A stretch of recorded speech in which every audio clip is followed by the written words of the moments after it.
बोला कि हमने आर्मी एसेट्स को डिस्ट्रॉय नहीं करा, ऑफिशियली तो यही। हाँ, मैं यही कह रहा हूँ। क्या बात है भाई, रुक गई तो उनके अब तो जो भाई पाकिस्तान तो गया। से आ रही हैं, जरा सुन लेते हैं। माफ करिए। एक ड्रोन आया और सीधा क्या बात है, उसकी थोड़ी सी हाइट ऊपर थी। उसके बाद 3 ड्रोन आए हैं, वो तीनों का ताकुब बहुत भाई। ने मस्जिद पर हमला किया, जिससे मस्जिद का सेन, मस्जिद के आगे एडमिनिस्ट्रेटिव ऑफिस और उसके आगे मस्जिद की भाई एक मिसाइल गिरी है, अब तो इन लोग की भाई खैर नहीं है। और एक अफराद था, वो अपनी ड्यूटी पे छत पे बैठा हुआ था, वो इसके शहीद हो गया। एक पहला मिसाइल भाई इंडियन आर्मी का गिरा पाकिस्तान के ऊपर, पूरा पाकिस्तान ही तबाह हो गया। और ब्रिगेडियर संदीप थापर इस वक्त हमारे साथ हैं, साथ ही जे सिंह मेरे साथ हैं, कमांडर जे सिंह पूरा भाई कमांडो है अभी इसमें उपलब्ध है। जो प्रेस कॉन्फ्रेंस की गई जिसमें आर्मी की तरफ से, सेना की तरफ से, भारत की तरफ से क्लियर किया गया कि भारत ने बहुत ही प्रिसीजन के साथ टारगेटेड अटैक्स किए, सिविलियंस को टारगेट नहीं किया। ये तस्वीरें भी हम इस वक्त स्क्रीन पर चला रहे हैं। क्या बात है भाई, इस समय बहुत पाकिस्तान को भाई बहुत खौफ है।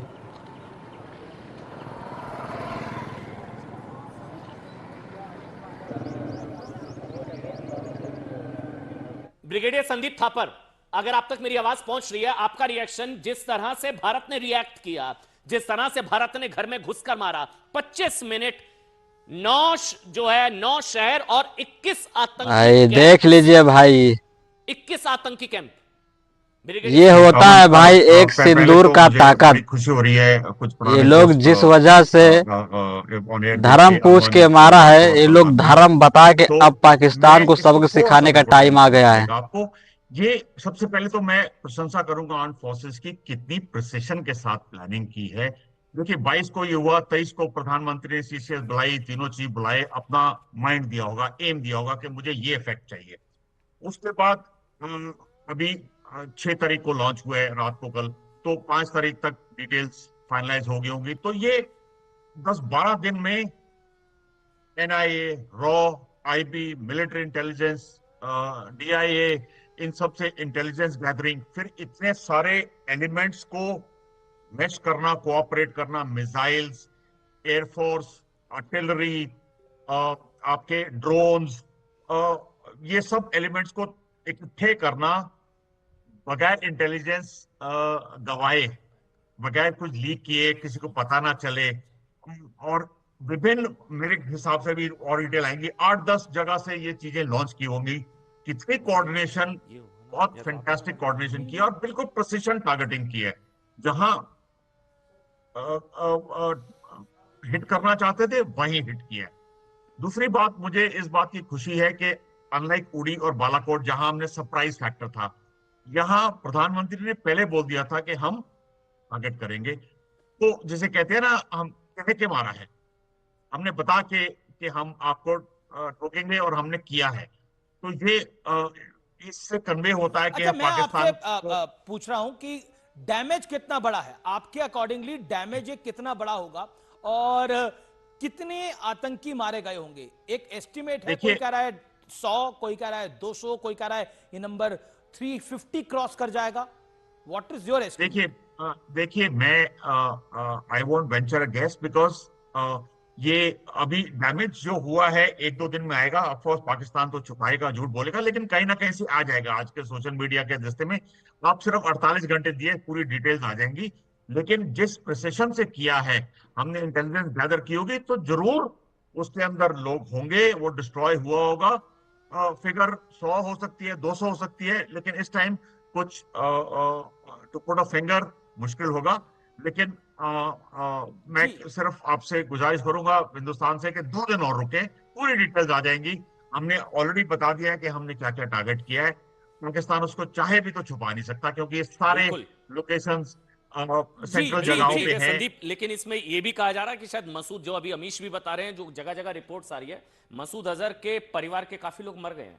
ये ऐसी- मसूद अभी अजहर ये- कई अभी कई कई अनकंफर्म रिपोर्ट्स Unconfirmed हैं reports जिसको आ रही डिनाई हैं। नहीं किया जा रहा है। ओके, मसूद और अजहर के इसमें मसूद अजहर के परिवार हाफिज के लोगों अब्दुल की जान मलिक चली गई। और मुदस्सिर, ये दो आतंकवादियों की कंफर्मेशन भी आ रही है। दो आतंकवादियों की चीथड़े उड़ चुके हैं, वो कंफर्मेशन आ रही है। ये तो अभी दो हैं, कितने आतंकवादी तला मरे? सईद का अभी तक पता नहीं लग पा रहा, जो कि बड़ी खबर है। तला सईद, हाफिज सईद का जो बेटा है, उसका पता नहीं लग पा रहा वो कहां है अभी तक। लेकिन कुछ डैमेज हुआ है, जैसा बार बार खबर आ रही है। ये मसूद अजहर के बारे में भी खबर आ रही है कि उसकी फैमिली और उनका तो पूरा आतंकी एस्टैब्लिशमेंट था, वो पूरी तरह से डैमेज हो गया है। ऐसी अनकंफर्म रिपोर्ट्स आ रही हैं अभी।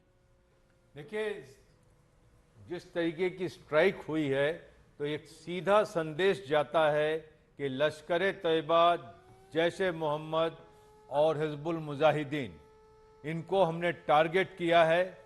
हम यहां पर यह बात ना करें कि हमने कितने मारे, लेकिन ये देखिए कि हमने कितना बड़ा संदेश भेजा है। और ये चीज देखें कि हमने दुनिया के ऊपर कितना बड़ा एहसान किया है। ये तीनों तंजीमें जो हैं, लश्कर तैयबा, जैश ए मोहम्मद, हिजबुल मुजाहिदीन, ये पूरी दुनिया में टेरर के लिए बदनाम है।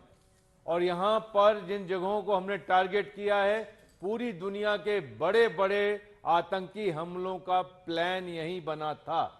तो यहाँ पर जो भारत ने कल रात किया है, वो एक तरीके से एक नया चैप्टर है भारत की काउंटर टेरर स्ट्रेटजी में, कि इसके बाद भारत चुप नहीं बैठेगा और टेररिस्ट को ढूंढ ढूंढ कर टारगेट। ये तस्वीरें देखिए आप, ये तस्वीरें दिखाना बहुत जरूरी, किस तरह से टारगेटेड अटैक्स किए गए। ये जो आप रेड एंड सर्कल देख रहे हैं, ये टेरर कैंप है कर्नल दानवीर, ये टेरर कैंप बिल्कुल, है। बिल्कुल टेरर और कैंप है, ये टेरर कैंप में जिस तरह से ऊपर से स्ट्राइक हुई और उसके बाद ये जो काला धुएं का गुबार, ये बहुत हाइट से है, तो समझ लीजिए कितना बड़ा ये भावलपुर या ये कैंप, ये मरकज तैयबा मुरीदके का है, ये मुरीदके का है। अगर आप अपना परसेप्शन के लिए, परसेप्शन पॉइंट ऑफ व्यू से जी, देखिए, जब आप एयर ट्रैवल करते तो इतना नीचे टेरेन कितनी हाइट पे दिखता है? Not less than 10,000 to 15,000 Feet, feet. yes. तो इतनी ऊंचाई से ये और अगर ड्रोन ने, इतना गुबार दिख रहा हाँ, है तो तो कितना बड़ा होगा। आप ये इसको just scale it up accordingly,